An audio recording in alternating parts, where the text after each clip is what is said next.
Don with your hosts, Jimmy Thompson and Donato Bucci. They're covering the most current issues in sports from the 305 to the 412 and all the way to the West Coast. You can follow them on Twitter, Facebook, and Instagram at JT and the Don, or email them at jtandthedon@gmail.com. Now take it away, guys.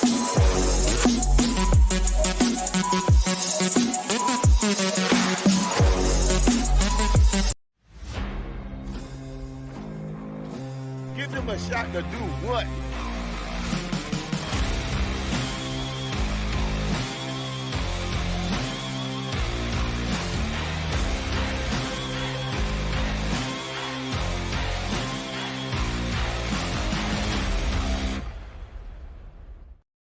Welcome to the next episode of JT and the Don, presented by Give Us a Shot Network. I am the Don, Donato Bucci, and remember to subscribe to us wherever you find all of your other favorite podcasts. And remember to leave us a 5-star review. And also remember to subscribe to Give Us a Shot Network's YouTube channel. Thank you to Nicole Thompson for the wonderful introduction, and to our guy Mike Regina with the JT and the Don pump up music. We have, as you can see, if you're watching on YouTube, we have a special guest that has not been on in a while because he is a busy man, YouTube star, father, and all of that. He is 1/4 of what makes up Bad Medicine, Dave Lutz. But before I do that, let me welcome in everyone's favorite, because I got so excited about Dave. Let me welcome in everyone's favorite, JT, Jimmy Thompson. How you feeling today?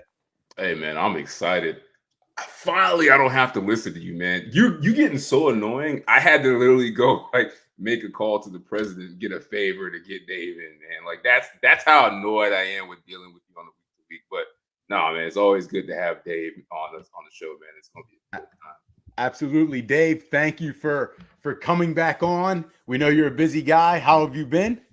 Well, gentlemen, it's about time, isn't it? I mean, it's been, I don't know, a year and a half since we last at least got some FaceTime. It was before the draft, before Justin Fields got drafted, actually, because we were doing some sports stuff then.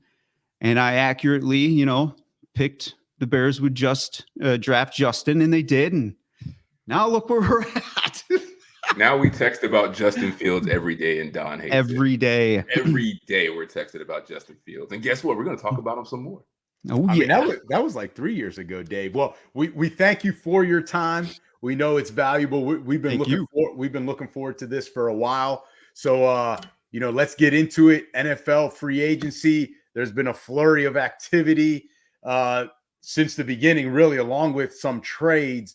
So, Dave, with you being the guest, I'm going to kick the first question off to you. So, the Falcons signed, Kirk Cousins to a 4-year deal worth $180 million with potentially $100 million in guaranteed money. So, was this a good deal by the Falcons? So, let me first start off. This is just my opinion. Some may agree, some may not agree. I think Kirk Cousins has the greatest agent probably ever, or at least top 3. I mean, look at the guarantee deals. And I'm just basing it off of guarantee deals, by the way. I mean, this man has made close to $211 million. Thank you. So that man has made bank, and every contract since he's left Washington has been a guarantee until now with the Atlanta Falcons. Correct me if I'm wrong on that, gentlemen. But if you look at it too, Dave, those last 2 or 3 years in Washington were guaranteed money contracts because he was on the franchise tag, man. Oh, that good point right there too. So even on the franchise tag, right? Now that one, he probably did sit down with his agent and said, all right, let's ride it, see what happens. Get tagged again, let's ride it, see what happens, and then we'll go get a bigger deal. So even with the Minnesota Vikings, he got those great deals there too. Now we're talking Atlanta. Atlanta is potentially giving what seems to be almost a lock-in at $100 million out of almost a $200 million deal. Have we seen in the NFL someone tear their Achilles and then get this kind of deal before? Or is this the first time right here? I would imagine it's the first time, but it's only because he's a quarterback. That's true. So I guess my worry is a little bit is and I assume knowing, not that I personally know Kirk, but knowing the dedication that he has based off like the Netflix series where he's just almost 100% football, right? I got to imagine this first couple games back are going to be kind of rocky. It's going to be interesting to see if that the investment that the Atlanta Falcons gave him is really going to be worth it long-term. But I'm thinking Kirk Cousins right now. Bravo on sealing another bag. Probably his last big one before he ends up hanging up the cleats. So will it be good? I can't guarantee that. I'm sure a lot of people can't guarantee it, so time will tell, but it'll be interesting. True. JT, what do you got? I agree with you, man. Shout out to Kirk Cousins or his agent. I don't know who pulls more weight, but we never thought we'd see another Sam Bradford type of person move to the NFL. And Kirk is just everywhere he goes, you're gonna have to give up everything you own to get him. So, I mean, from my perspective, I like it. He's not leaving a dollar anywhere, but I do think it's a good move for the Falcons. Now, I do share your concerns about the injury, and for me, it's more of which Achilles he tore, because I believe it's that's different than the one Aaron Rodgers had on the non-play. So I do worry about that. His age, of course. You mentioned the Netflix series Quarterback. I loved it. I didn't realize he worked that hard and put that much time into his body. So if anybody can come back from this, I think it's Kirk. But I got to say it's a good move for the Falcons. Like, we see this team. They have 3 young guys that people think around the league are generational talents. Fitz, Bijan, and Drake London. They're all under rookie contracts. You have to get a quarterback in there to see at least what 2 years of these guys will look like. And I think Kirk Cousins fits what they're doing great. And I think also for him, the good thing is the Falcons have a good offensive line. I mean, Desmond Ridder, as bad as those quarterbacks have looked the past few years, I mean, they really weren't getting hit that much. They just couldn't do anything in the pocket. So I think it's a good spot for Kirk Cousins coming off the injury. And I think it's a good move for the Falcons because that division is terrible. They should be a lock to make the playoffs. And who knows, they could win a playoff game and be in the second round of the playoffs. And we can look back at this and be like, this is the move that made it happen. Yeah, it's essentially a 2-year deal because going into the 2026 and 27 season, which would be the last 2 seasons on the contract, it's $25 million of dead money, then $12.5 million of dead money, respectively. So it's essentially only a 2-year deal. This is why I work with you. You always know all the numbers. Jesus, man, how can you be so good at numbers but be so wrong at everything else on this show? Wow, I'm usually right at everything. No, so 2-year deal. But you guys mentioned, go ahead, Dave. Did you have something? No, go ahead. So it's a 2-year deal, which means though that in my opinion, it's really a 1-year deal because you guys mentioned it with the Achilles. He injured it in week 8. This isn't Aaron Rodgers that injured it in week 1. So to me, I look at this first year, we don't know what to expect. And so to me, with the surgery, the injury, we've seen Marino come back from it. But Kirk Cousins is 35. And he wasn't the most athletic guy. He was mobile, but not the most athletic guy to begin with. So I look at it as like a 1-year deal because I think you almost got to throw out this first year because you don't know what to get. He could be great. Listen, I would have rather, if I was the Falcons, we talked about it last week, JT, on the show, I would rather have Fields because he's younger and you could have probably got him on a better deal had you traded for him than what you're doing now with Cousins. But JT, the one thing you do mention I thought was interesting, which I also had written down, was at least with Cousins, you'll finally get a chance to evaluate the young core, Bijan, Drake London, and Kyle Pitts, because there's no more excuse if we don't have a quarterback that can throw. We're going to see what these guys can do, which is probably the most important thing moving forward for Atlanta to see what they're going to do about their young core. So, Dave, with all that said, we know we all agree that Kirk's a good quarterback, but does this move make them a Super Bowl contender? Personally, in my opinion, no. Will they be competitive? Probably. Depending on who you talk to, I'm going to be transparent here, right? And just say I don't really pay full outright attention to the Atlanta Falcons. So if there's any Falcons fans that may end up watching this, being like, nobody doesn't know what he talks about. They're not taking it personally. It's fair criticism if anyone does that to me. But just judging on what they did last year, they had some moments. They had some bad moments. just adding Kirk, it could elevate them to a couple more wins, but it all depends. To me, it depends on how the line play is, offense and defense.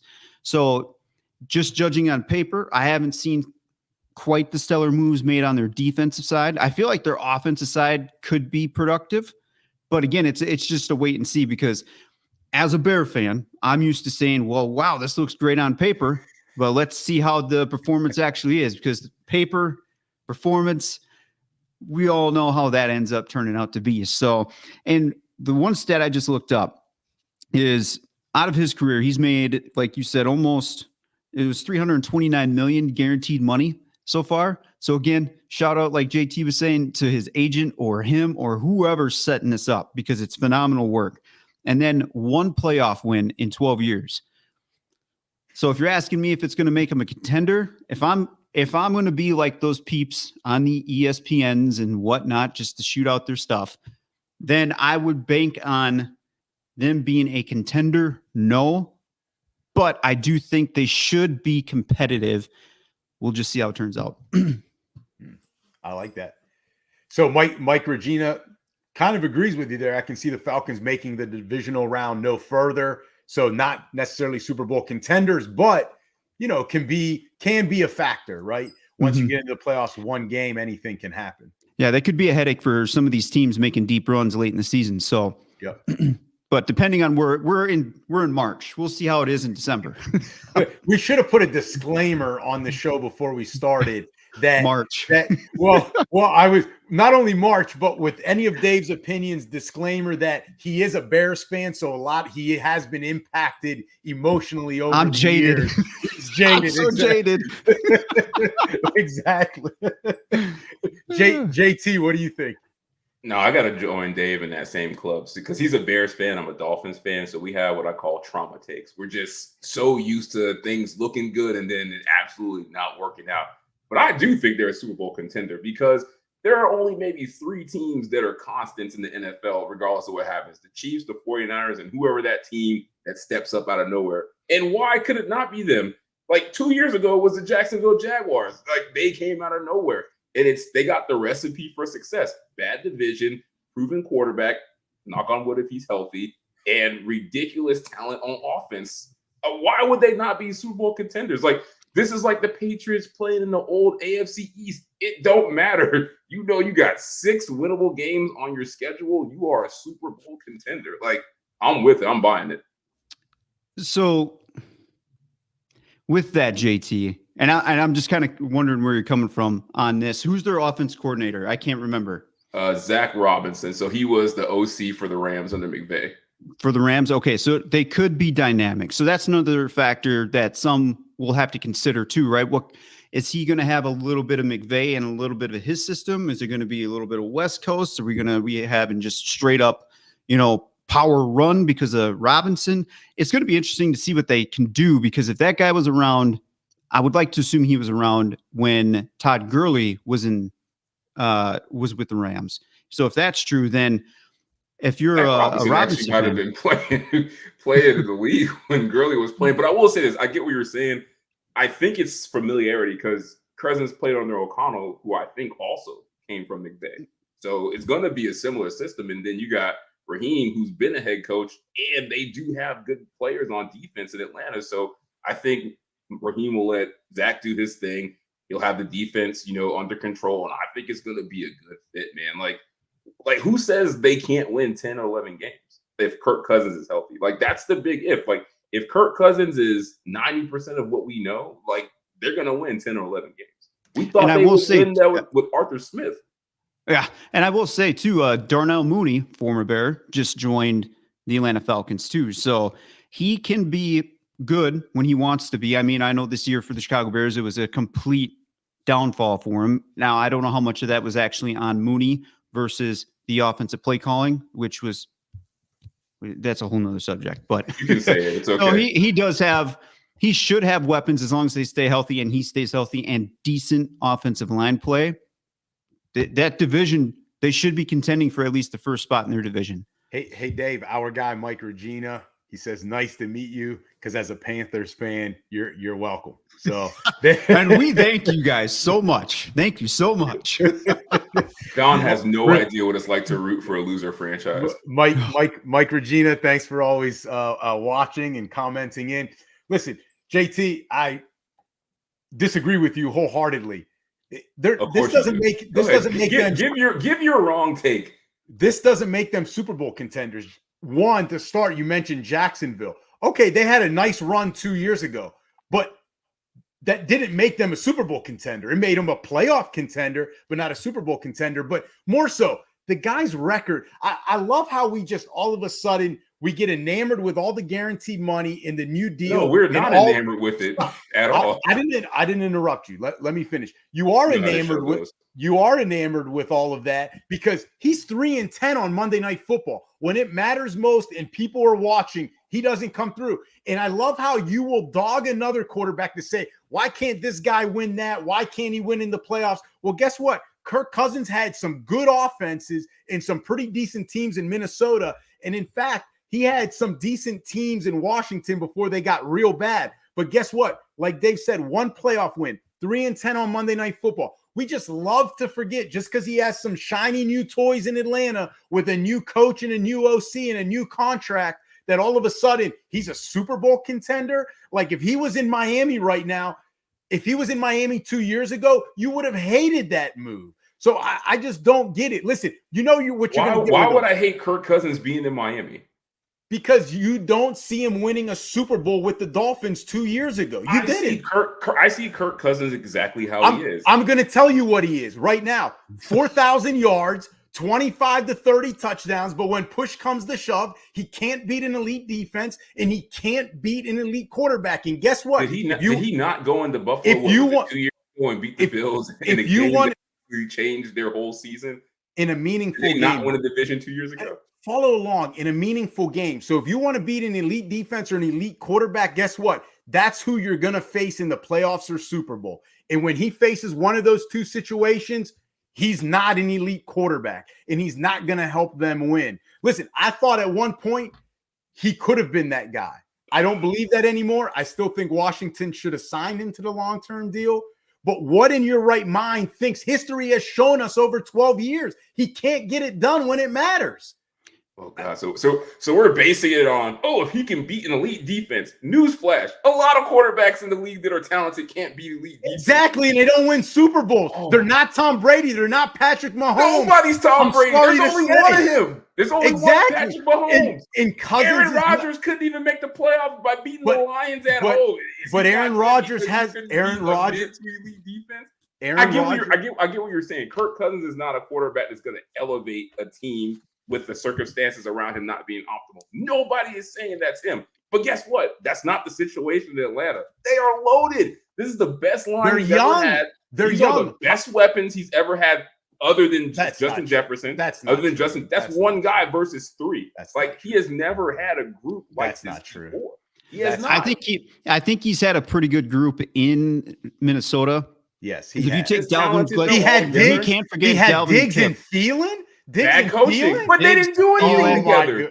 And we had Cook, always an excuse. Whoa, watch the way you use those terms. So you bash Stefanski with his suture argument where you're going to praise him today when he was calling the plays. Stephon Diggs and Adam Thielen weren't getting used at all.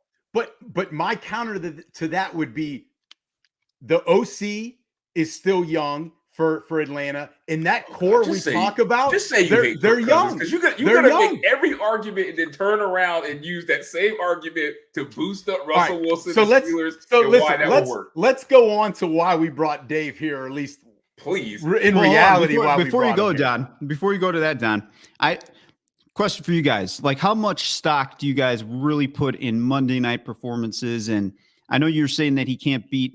This is for both of you. I know I'm going to pick on Don here for a second, but how much do you guys actually pinpoint? I don't personally put stock in one player saying he never beat this or never beat that personally, right? Because there's 10 other guys on one side with him, and then there's 11 guys on the other side. So with that, how much stock do you guys actually put into that with a Monday night record, and then or he didn't beat this, he didn't beat that. Yeah. Well, I would say if he was like 2-4, not a big deal. I think at one point, Dave, he was 0-10. And that does say something, because all of the stars rise when it matters. And obviously in those 13 games, he's 3-10. Like there's something to it. And you said it, over, what is it, 12-year history, he's 35, one playoff win. Like, if you are that truly that great that you can elevate a Falcons team that missed the playoffs, that's picking in the top 10, and now you're going to make them a Super Bowl contender? Nah, you got to show me something in those first 12 years. That's all. If we're putting money down, even JT would say, I'm not putting it on them to make the Super Bowl. So when we say Super Bowl contender, that's what we mean. That's what we mean. Sneaky good bet. So, look, I'm going to look online. If the odds are good enough that they could win the Super Bowl or make it to the Super Bowl, I might go put money on it. And then when I buy a real mansion, I'll let you know, and you'll know that I was right. Super Bowl contenders. When I get my money, don't ask me for any of it. That's all I got to say. Listen, I'm on this show with two mansion owners. Man, I just feel privileged. Not even close. All right. So Justin Fields is still a member of the Chicago Bears at the time of this episode. Dave, we going to you right away with this one. Why has a team not traded for him yet? So again, I'm not an insider or anything like that. I'm just going off of what for my focus, just so everyone has a little insight. I really don't pay attention to the ESPNs or the NFL networks. And I'm just saying it like that to label all those people in that tree. What I do for the Chicago Bears is I do follow the beat writers. The beat writers actually give more detail than your Adam Schefters, than your Ian Rappaports, and so on and so forth at the big networks. Now, I'm not saying they're always right, but they do have more detail to give than the higher ups. So what I'm seeing out of Chicago, and I think it's now being reported on a higher level now with those guys on those networks, is it sounds like, again, I'm speculating with the beat writers because I always take it with a grain of salt too. They are saying that Ryan Poles has not made it officially an official decision on whether to draft Caleb Williams, which is why he has not put officially, take it with a grain of salt, folks, Justin Fields on the trade block, and this kind of makes sense to me here. Brian Daboll, I actually wanted him to be the coach of the Chicago Bears when he was out before the Giants snagged him, because I thought he would have been a great fit for the future quarterback of the Chicago Bears. I think Justin was just coming in, if I believe so correctly. And I was texting you guys that same stuff like, oh, Daboll, he's right there. Go get him. So the Giants just took Drew Lock. Now, to all of you watching, to you two here, real quick, if you have Drew Lock or Justin Fields, who are you taking? Well, all else equal, you would go Fields, but there's also the compensation piece, Dave, right? Maybe the Giants. So the compensation. Yeah. And you're right. You have to pay Daniel Jones. Right. So right now, in compensation eyes, we're going to go get Justin for a 1-year deal because right now he's pretty cheap. I meant compensation to the Bears, to trade. Right? Yeah. Yeah, to trade. Well, right now, you could probably do, hey, we're going to give you 2 4s for Justin. Maybe even, hey, we're going to give you 2 5s, right? He was that bad. Jeez. Well, because if I'm following the beat writers and they're saying that Brian has not pushed that we're trying to trade Justin, then you could probably make some cheap offers, because if it's draft night, or why, I guess in logical sense, why would you keep Justin for some of the season, which this could happen too, by the way. I just don't see any logical good that comes out of it. But it's the Chicago Bears, anything can happen with those guys. Why? I guess I wouldn't want to have Justin on if I'm drafting Caleb, regardless of, because Ryan Poles is huge on character. If I'm drafting Caleb Williams, I am for sure trying to move Justin. But some people are saying, don't do that. Use Justin as long as you can for the year. And then the next year, because Caleb had a chance to sit, then use Caleb. But I just don't see how that helps the Bears get value back if Justin has an even worse year than what he's had. Or if he gets a torn Achilles, then there's zero return, right? So I think the better option is to trade Justin. But if the reports are true and they're saying that the Bears aren't trying to move him just yet because they want to do some more deep dive on Caleb Williams, it's going to get dicey. JT, what you got? I mean, it's kind of hard to top that. I mean, this is actually a Bears insider, but if I'm going to be the conspiracy theorist on the board here, I would do that. Three reasons for me. The one is obvious: is the NFL just doesn't value Justin Fields like the Bears thought they would, and I'm hearing like they can't even get a second round pick for him, which I think is insane because these are the same teams that needed a quarterback last summer or last offseason, and they were like, "Oh, Lamar's available," and all those teams were like, "No, we're okay." And we saw that ended up won the MVP, got $200 million, won a playoff game, and those teams still suck. So I think that's part of it. The Caleb Williams part, I think, is really interesting because I also think that is playing into it because it's very dicey what the Bears have to do.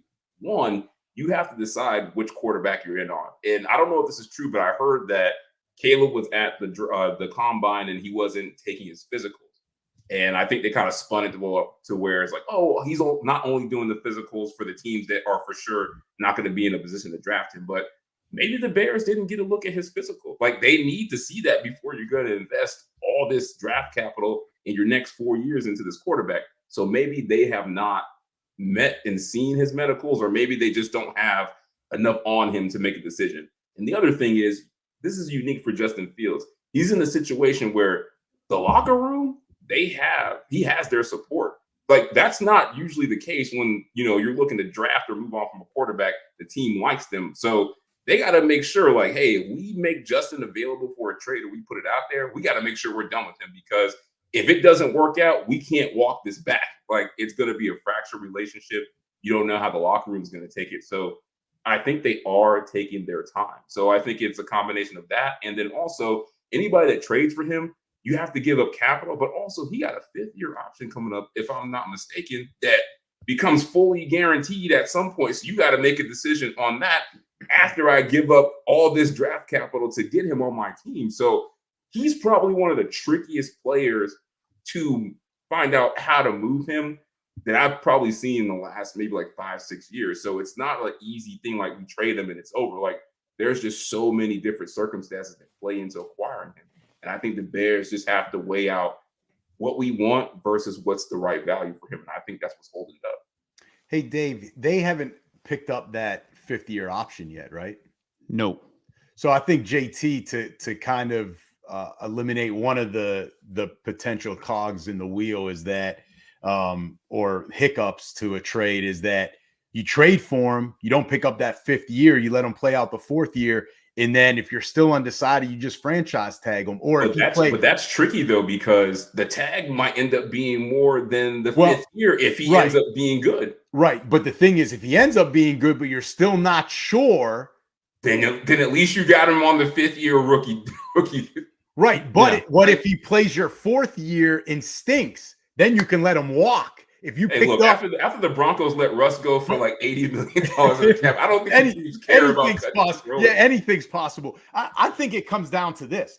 I think it's the position that Fields is in is that regarding his quarterback status, while he is or was a starter and can be a starter, or at least I think, teams aren't willing to part with valuable assets for a QB who really is seen as somewhere between a starter and a backup. Like whatever, that's like ridiculous. That's like Daniel Jones got like $50 million guaranteed for throwing 15 touchdowns. The 3 of us could go play a full season for the Giants and throw more than 15 touchdowns. That's that purgatory that Justin Fields is in, right?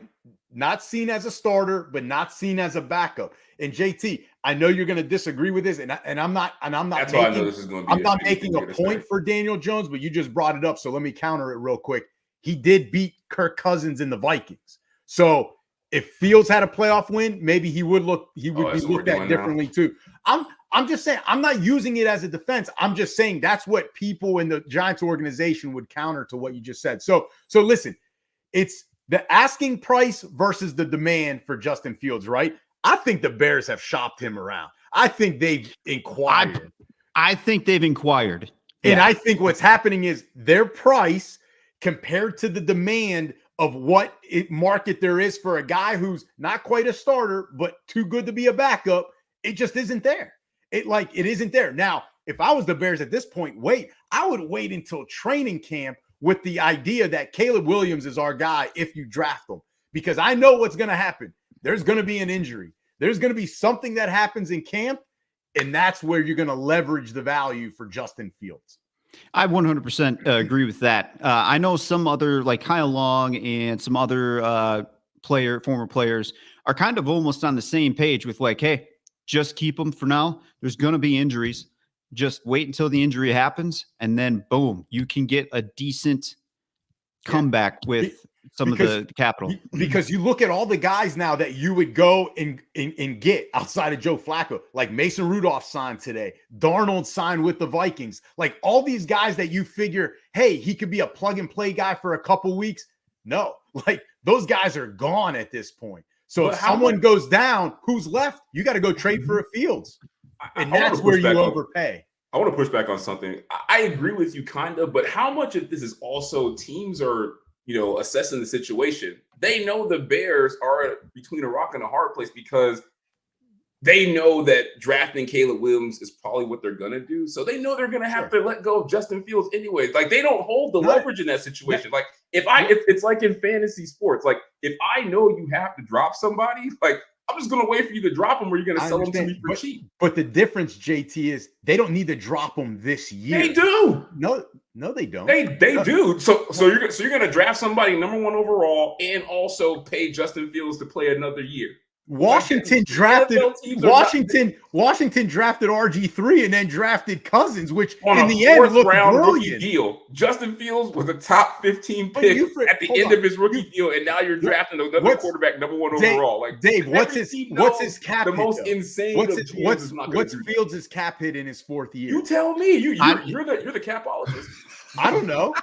I'd have to look it up. No, the numbers I haven't been paying attention to for Justin because it's like let's move them or not move them. It's not exorbitant, JT. The reason why I think it's like 20-some million. But JT, if this was all I'm saying is if this was a guy that was valued, even though the Bears have their back against the wall, if I really wanted him, I would not take a chance to say, hey, JT's team or Dave's team is going to outbid me. I'd go and get him. That's my whole point. There's not that demand for him. I think they're going to wait to see what the Bears do because the more you hear that Caleb Williams is the guy picking up steam, the cheaper Justin Fields is going to be. Like, why would I not wait? They gotta make a move. So Dave, which team should make a move for him then? Well, all right. Let's just start at the top of the list. I would say Denver, right? I mean, Denver. You have Sean Payton, and I know that they know way more about football than I, but I figure with the way that Sean Payton is and how he can craft a quarterback, and maybe Russ Wilson is just maybe he wants a Drew Brees again, and maybe Russ just kind of burnt him out. JT don't agree with you. He's not a Sean Payton fan. Sean Payton got a lot of explaining to do. I feel like his legacy took a big hit. It wasn't all Russ. Sean, the game passed you by. I feel like Russ did enough in that system to warrant, at least being a starter for the Steelers at least. But if I'm starting at the very top, Denver, they have no quarterback. At least Sean Payton can use some of his quarterback or his coaching skills to still craft Justin Fields, right? The next team out of that, I still say Minnesota, but I don't see Ryan Poles trading Justin to Minnesota to play them twice a year. Or maybe he does and he's like, hey, I don't care. It'd be great to see what Justin can do over there and us beat him twice. I don't know. I know that old theory of let's not trade within the division. I feel like those days are done and gone, but I could be wrong. I really could be wrong on that. But outside of that, I really thought Washington could be a destination. Otherwise, the one team that no one's really talking about is the New England Patriots. But I understand why, because they have the 3rd pick. So they are probably drafting a quarterback. So right now, I just have to there's probably 5 teams that realistically do not need a quarterback.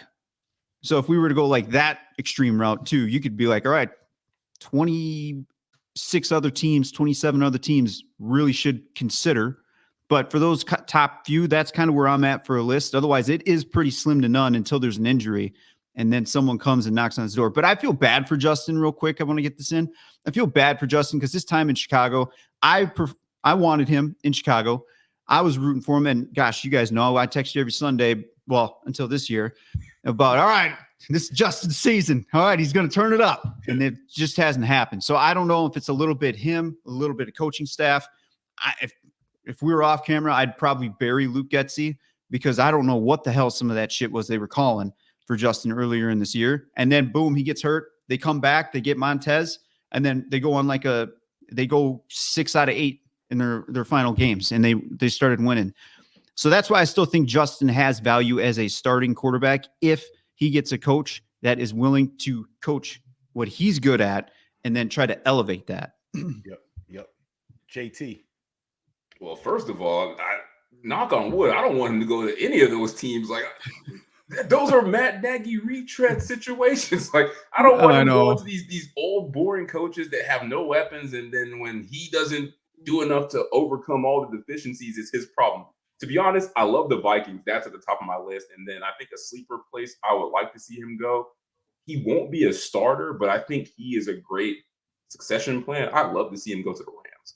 And the reason is exactly, I want to see Justin Fields with a coach that has a great offensive mind, because we've seen this in the past.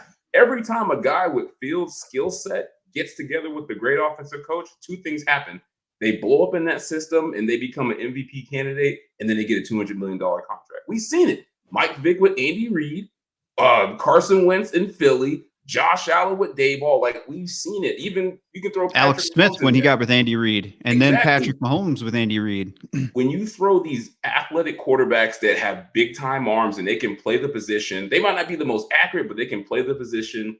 You get them in those systems like that with some weapons, and they blow up. Like, I would love to see Fields go to the Vikings. And this goes against you being a Bears fan, but if Foles made that move and they kept JJ, he gonna get fired. I'm sorry. Like, you are handing a franchise quarterback to your rival. So I don't think he will do it. I don't think he's that. I don't think he will. This isn't the Eagles trading McNabb at the end of his career to Washington. But that's the team I would want to go. And you see Justin Jefferson's already recruiting him. He's like, look, go get him. I think he's an elite guy. And they know he can play.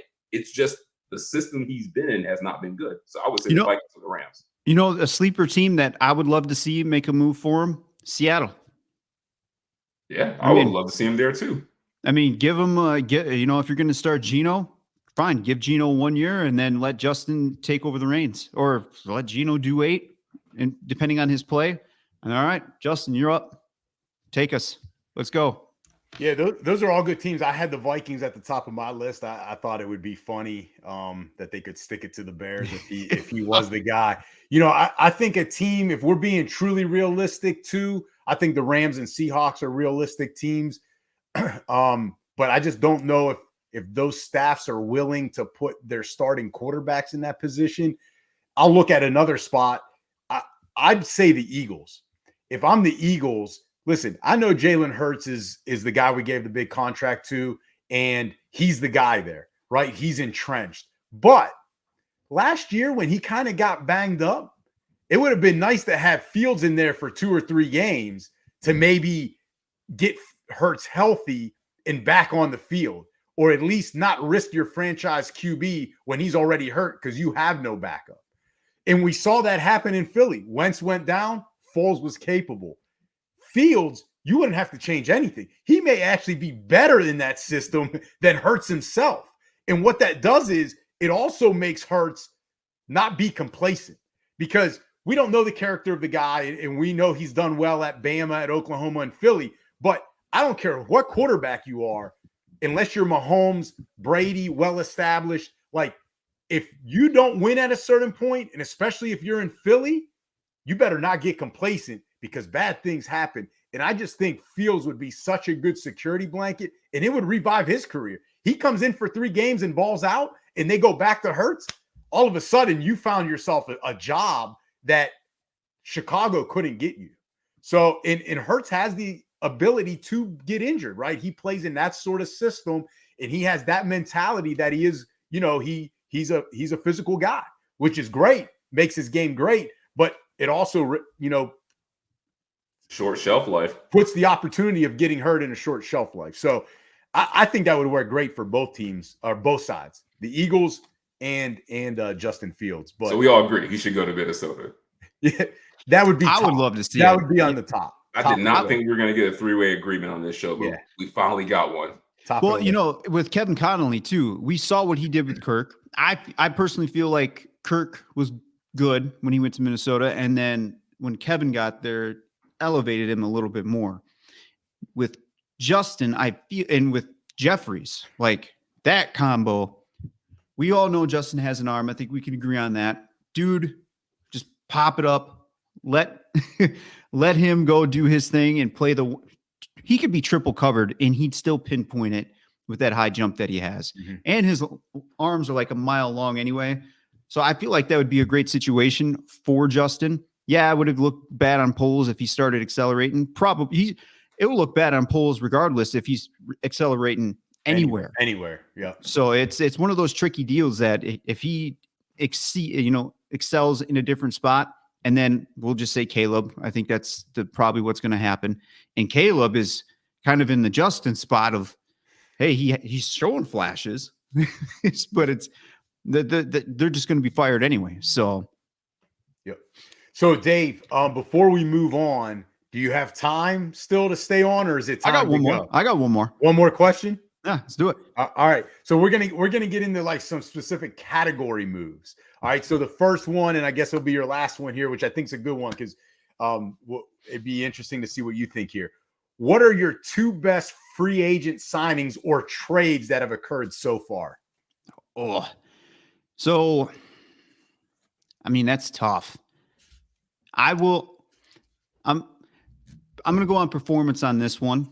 And maybe some agree, maybe some don't. But Greenway, the former Houston Texan linebacker, did that dude make a name for himself in the playoffs or what?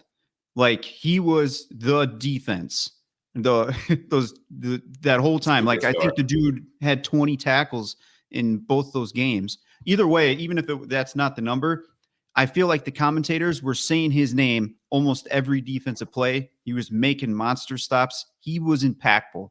I think he's going to do well in Minnesota. I could be wrong, but hopefully he does and keeps accelerating up there. I'm surprised Houston let him go after that performance in the playoffs. Now, granted, they didn't win their second game, but still, I mean, that was a hell of a performance. And did you say two? Yes.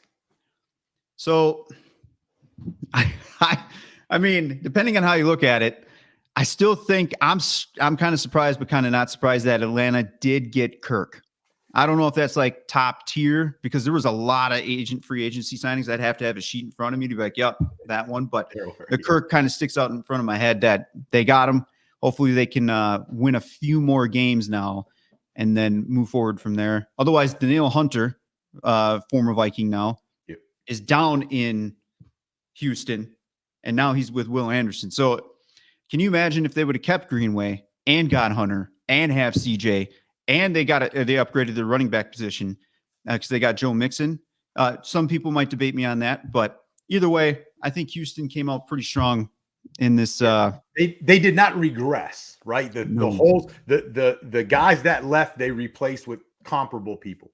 And so did the Eagles. Jeez, they reloaded. On paper. I'm saying this is all on paper. It looks great, folks. We all know how it goes on the season. So yep. JT, what are your two? I'm probably just cherry picking here. I got to go with my Dolphins. They signed Jordan Poyer, safety from the Bills. I don't understand what the Bills are doing. They're just like cleaning house, man. Your hat. I hope you're going to mention what's on that hat. It just popped in my head. We'll see, but.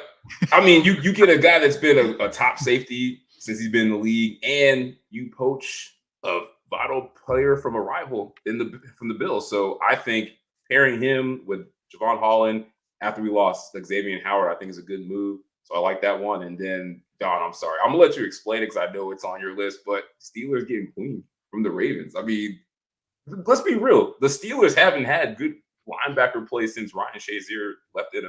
Like that's how long you guys have been searching for a good linebacker. For sure. And now you got You just one. you mean middle linebacker, right? Because they have TJ. I'm talking okay. about that's pass rushing, but you have TJ play linebacker and try to play in space. Like it's not the same, but I'm talking about like an actual linebacker.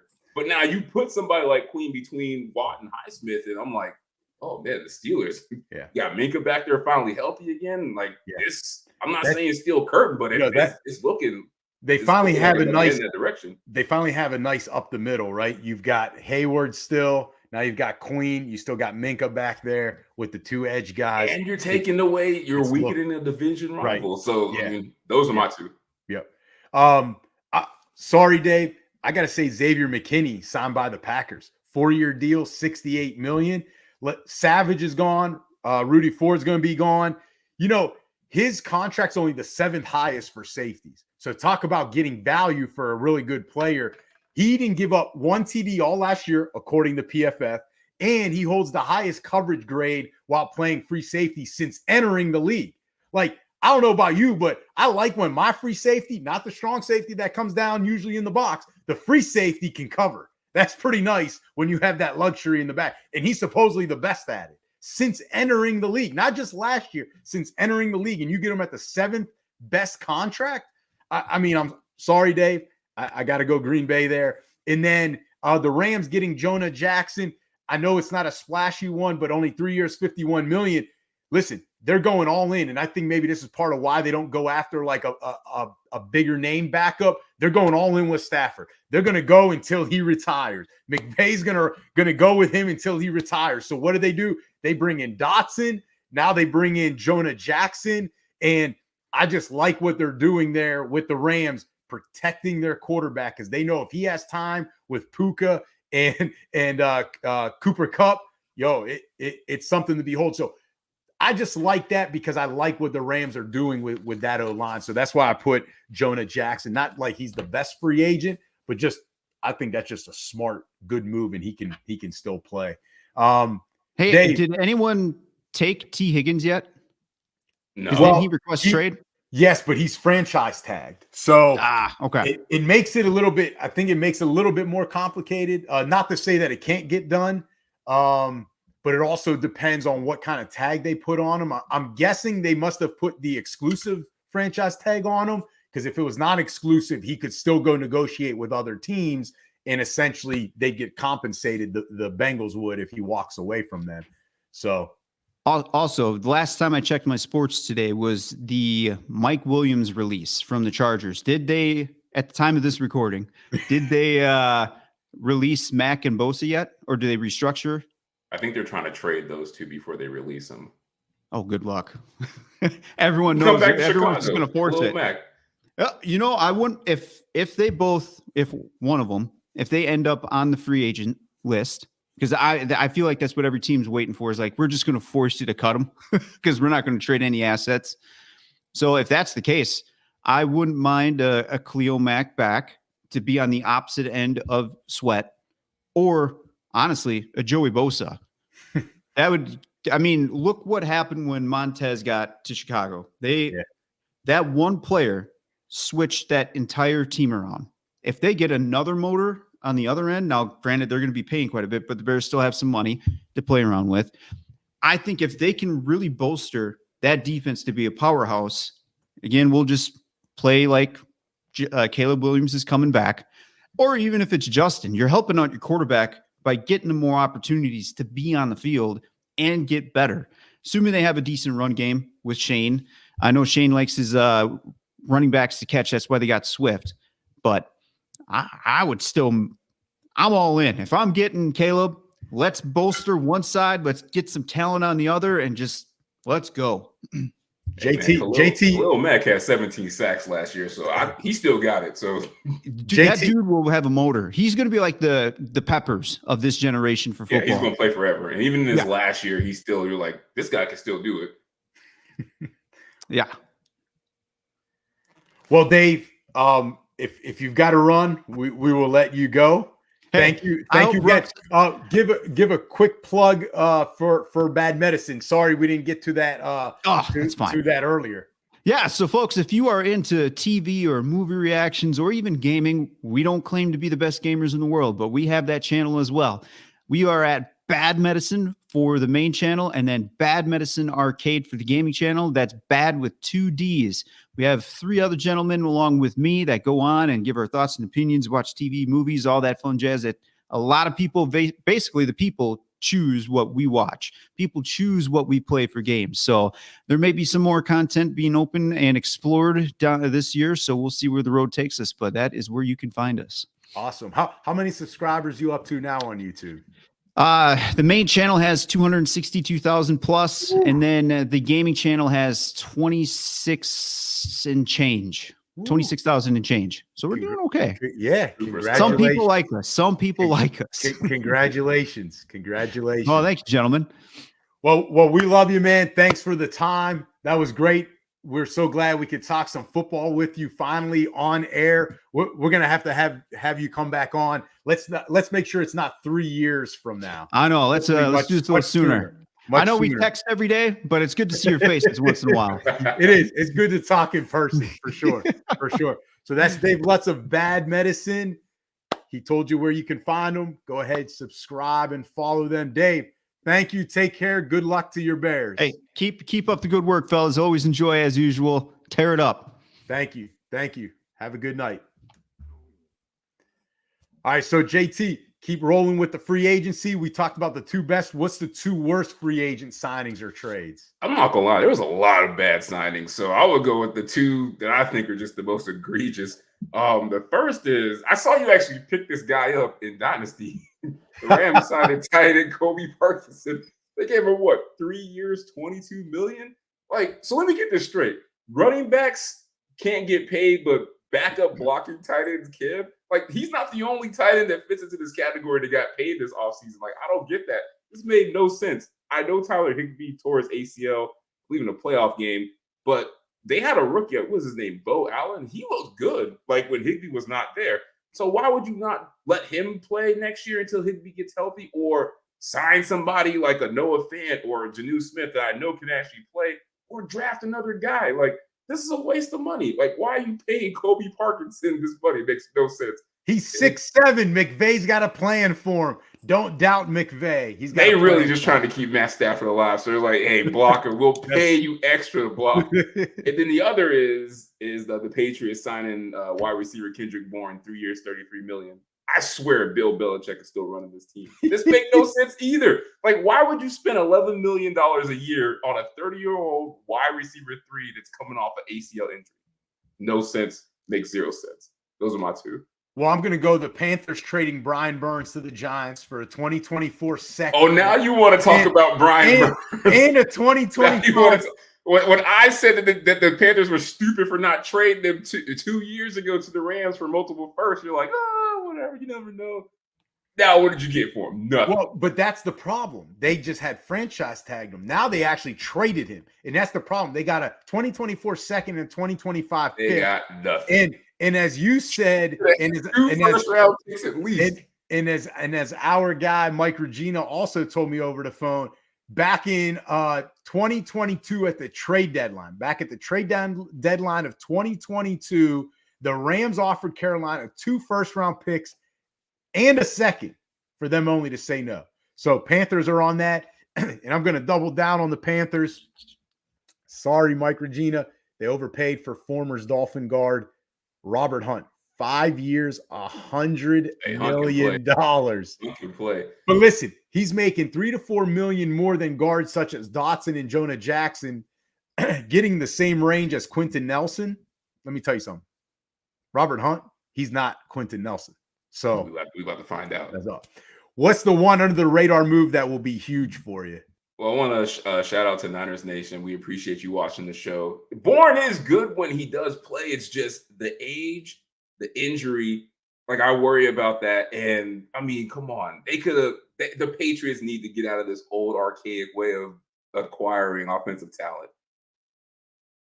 He also says Texans Collins for a 7th is a sleeper trade. Like that one as well. So what's the next one we got to talk about? Oh, the under the radar. All right. So I got 2. So the first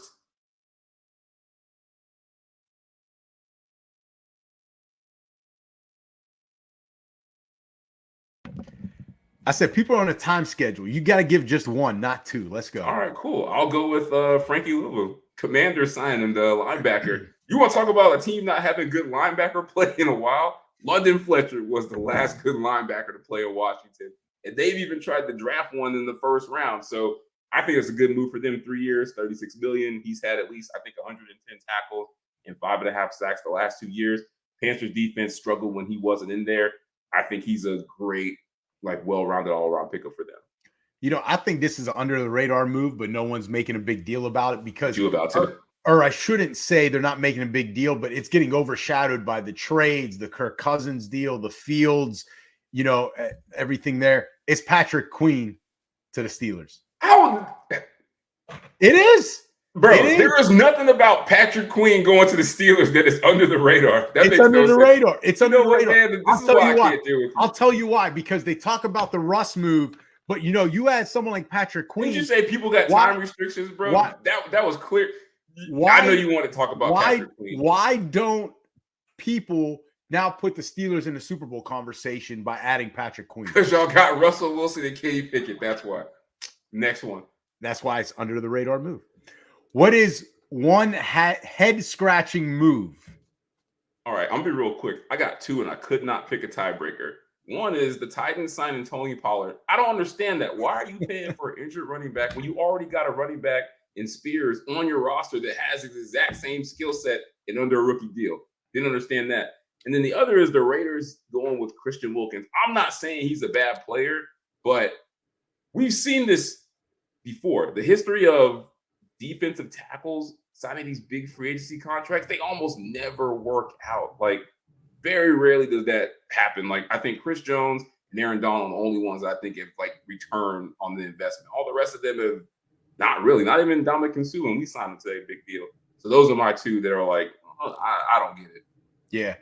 I'm going to go with Austin Eckler to Washington. I know it's not a lot of money, and he's still only 28, but for them, what more do you want? They got him for basically nothing, and he's a Pro Bowl running back. It was 2 years, $11 million, but it's what I mean is you already had you let Antonio Gibson walk.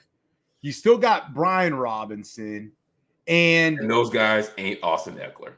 But is Austin Eckler anymore? We're gonna find out because the Chargers were trash. But that's my whole point. Is that's not an exciting move. You're basically starting fresh with Washington. The most exciting move will be the quarterback they draft at 2.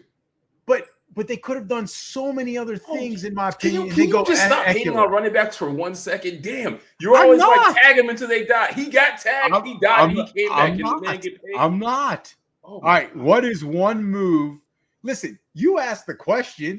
I'm answering it. Please. What is one move that should have been made that hasn't happened yet? T. Higgins being moved because it's obvious he's trying to get out of there and get a full deal. So, it seems like teams are interested. I don't know what the Bengals are asking, but if you can I've heard first-round picks being thrown around as far as what teams are willing to offer.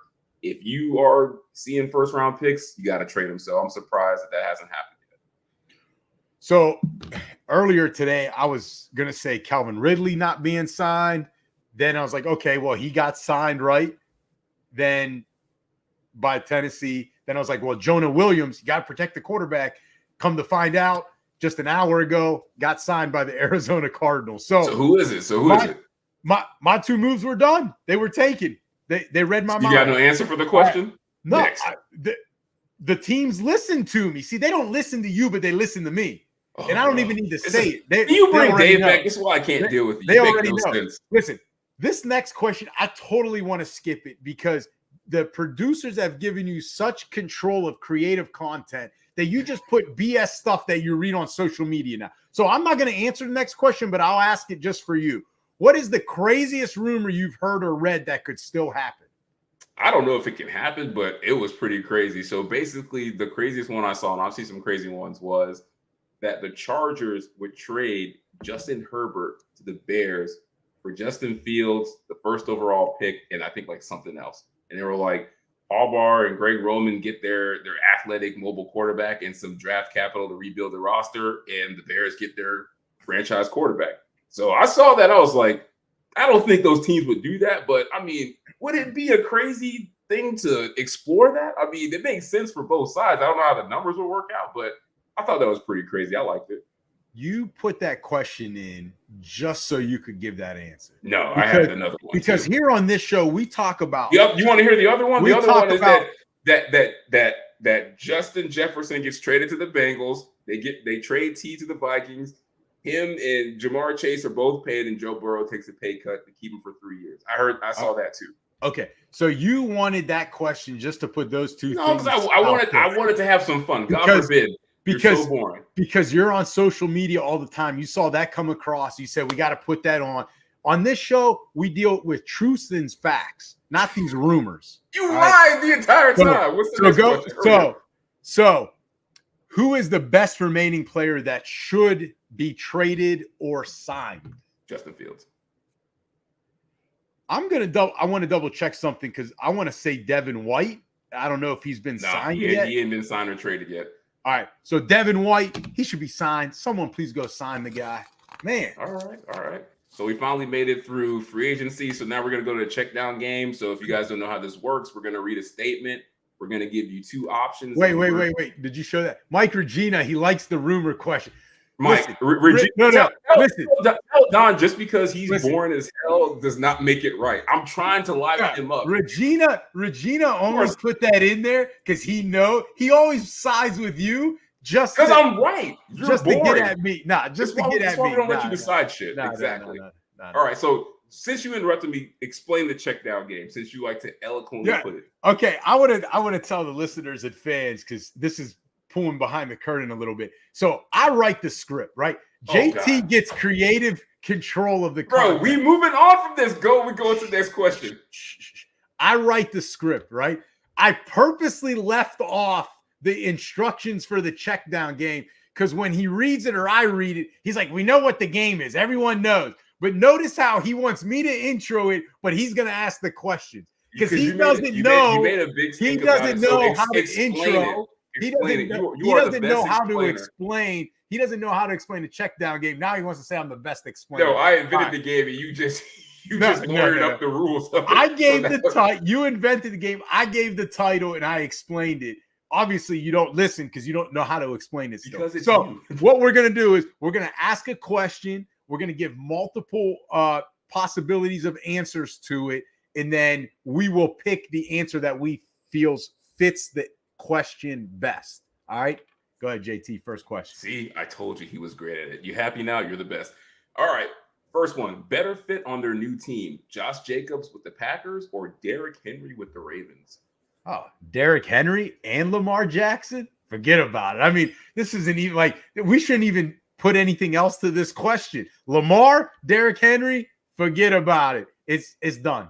It's done. Hey, I'm not gonna lie. As a Steelers fan, you seem way too calm to me. I'll be scared as shit. But I agree with you. Hey, we got Patrick Queen. We good. We good. Now you gotta get trucked. I agree. It's Derrick Henry. Him and Lamar are like a Madden cheat code, and I think Derrick Henry is perfect for what they do, and I think he'll actually take some of the wear and tear off of Lamar in the run game. And Derrick Henry had 1,100 yards and 12 touchdowns last year. People were saying he was washed. Sign me up. All right, next one. Better move for a team. Saquon Barkley to the Eagles or Russ to your Steelers? Oh, it's Russ to the Steelers. He gives us that veteran leader for Pickett to learn from. He's a great addition to the quarterback room. If he ends up playing and plays well, great. If not, he's a great backup to have. And like I said, he can help Pickett become that NFL franchise quarterback. And when you look at Saquon, the Eagles had Swift, who had a great season for them. But here's the difference. Swift is 2 years younger. Barkley's had major knee injury in 2021. So hold on. Barkley's had that major knee injury in 2021. And this is the thing, JT. The Eagles have been to two Super Bowls recently without that bell cow type of back, without that 3-down back. They did have a bell cow 3-down back. His name was Jalen Hurts. Without that overpriced running back. And that's what they did with Barkley. Makes no sense to me. No sense. I agree with you. It's Russ. It's just because the Steelers needed a quarterback in the worst way, and they got one basically for free. I mean, they signed him for a 1-year bag of chips deal. Like, that value is unheard of. So, Russ. All right, more likely to be traded, Justin Fields or Justin Jefferson? All right, listen carefully. Justin Jefferson gets traded first. Eventually, both get traded. But the question should be who gets traded first. In my opinion, it's Justin Jefferson. He ain't going to want to play with Sam Darnold as his quarterback. It's going to bring down all his numbers. And listen, Justin Jefferson will want too much money. Vikings are trying to rebuild so they could get multiple first-round picks, not just one. I do believe they could get multiple first-round picks for Justin This ain't Jefferson. dynasty, bro. I'm serious, though, because of his value, which is much higher right now than Fields' value.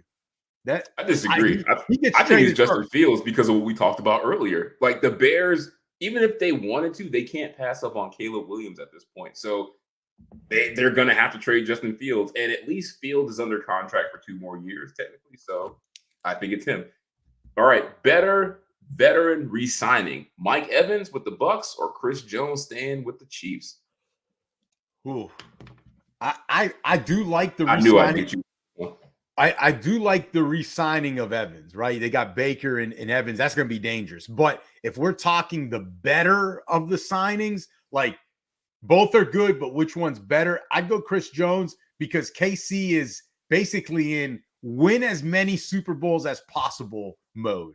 Like, so whatever it takes, if we got to go over the cap by 50 million from 3 years, we got to go into the luxury tax. Yeah, we'll do if we have to rebuild in 3 years, we'll worry about it in 3 years. We got to get as many now as we can while Chris Jones is in his prime. So I don't fault them for that. Even if he's still 29, still in his prime, go for it. Go for it. Yeah, I agree with you. It's Chris Jones just because there's only 2 people like him on the planet, and the other guy is Aaron Donald. Like, I'm not even sure that Chiefs that everyone said they had a resurgence last year. Like, if Jones wasn't elite, I don't think that defense would have been as good. So keeping Jones, like you said, extends the Super Bowl window. So I like that. Yeah. All right. So everyone's favorite segment, Forget About It or Fugazi. You know the way it works. We'll read a statement. If we agree with it, we think it's a hot take, we'll say forget about it.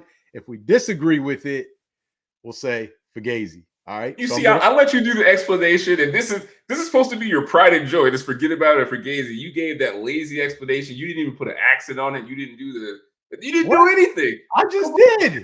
I gave you the opportunity and you ruined it. I did forget about it earlier on the Lamar and Derrick Henry. Wow. All right. First one. The NFL running back value is back. Not with people like you around, Fugazi. You know what it says? It says more about how the NFL feels about this upcoming rookie draft class of running backs. So they're like, we're not so sure about these guys. Let's go get some guys we've already seen play in the league. So I think it's more about that than the running backs having a resurgence in their market. You know, I hate to say this, but I did predict it back when we did the question about are running backs undervalued, and more so, how do they change the narrative going forward on these contracts and the values? What did I say? Do short-term contracts, 3 or less, around 12 million, and get high guaranteed. Did you say all this? I feel like this is oddly convenient. You're like, I said 3-year deals, 12.5 million. Listen, it's fine. If you don't want to give me credit, it's fine. But it's on record. You can pull up the tape on it, but get as much guaranteed money as you can, and that's what they're doing, right? Like they're doing 3-year deals, 2-year deals, 20 million, 33 million, most of it guaranteed. But at the same time, it's still Fugazi because those contracts are nowhere near what wide receivers are getting, what defensive linemen are getting, as we see. So their value is not back. All right, next one. The Bears will choose the wrong quarterback. Shout out to Dave. Forget about it. I don't know which one they're going to choose, but whatever decision the Bears will make will be the wrong one. I'm just going with that. You still have that Dolphins mentality. Nah, this is whatever. I still got whatever we do is wrong. Matt Nagy. That Matt Nagy. He's no longer there. Let it go. He's no longer there. That's how bad it was. I'm still shell-shocked for how bad Matt Nagy was. Like, I think that's what the Bears are. I'm going to say Fugazi because I think at the end of the day, they go Caleb Williams, which is the quote-unquote correct move. I don't know if it turns out right, but it's the correct move just based on everything that, that goes with being the number 1 overall pick and everything. So in the history of the Bears as well. So, all right, last one. Bill Belichick will be a defensive coordinator next season. Fugazi. Like, I don't say many things are below people, but this is beneath them. Like this is equivalent. Like, you ever watch those gangster movies where like the guy's the drug dealer, he makes it to the top of the world, and then like he falls and tumbles, and then like those guys never go and get like regular jobs. Like you don't see Frank Lucas going to jail and losing everything and going to work at Walmart. Like that's not how it works. Like he just wait, but into the sunset. So like Ray Liotta at the end of Goodfellas, where he's in the eyewitness protection or the witness protection program, he's out in Arizona. Yeah, exactly. He just can't stay like that, huh? Nah. He's not doing that. Like, I just can't imagine Bill like taking orders from somebody else. This man ran the best dynasty in NFL history for 20 years. Now he's gonna take advice and orders from somebody that's never even won a Super Bowl, like in Kyle Shanahan, maybe? No, who cares? Listen, for how much he loves coaching in football, he's going home.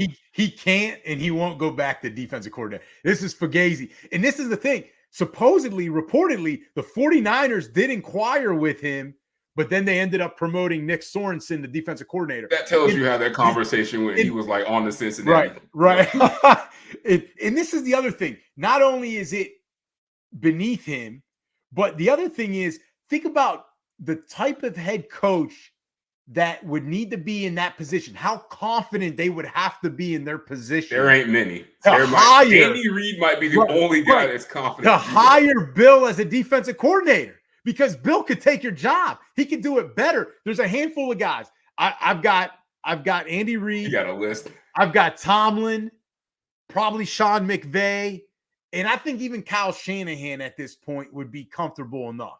But other than that, no way. And those 4 teams aren't looking for defensive coordinators anyway at this point. No, they recycled. 49ers were. They hired someone probably because Bill said no. So, hey, but that was a good one. Way to get on that one, JT. That was a good one. It's only getting praise if you can give a good answer to it. Yeah, that was a great answer. I think I knocked that one out of the ballpark. It was so good. You shouldn't have had that answer. I should have just answered it. Swing a bat. There's nothing going on the ball. I should have just answered it and not even included you on that one because my answer was so good. So good. Sure, it was perfect. Sure. It was perfect.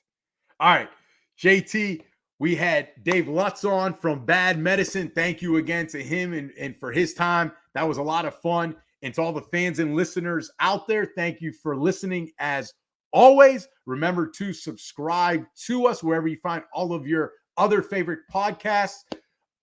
JT and the Don, all sports podcast. And remember, if you like what we do, leave us a 5-star review. And JT, if you don't like what we do, leave us a 5-star review. And remember to please follow us on social media. Our handle, JT and the Don. We can be found on Instagram, TikTok, X, formerly Twitter, and Facebook. So, JT, free agency still going on, but it was a great episode. The draft, a little over a month and a half away. I'm already getting excited about football season, man. So, and until the next episode, JT, see ya. Peace.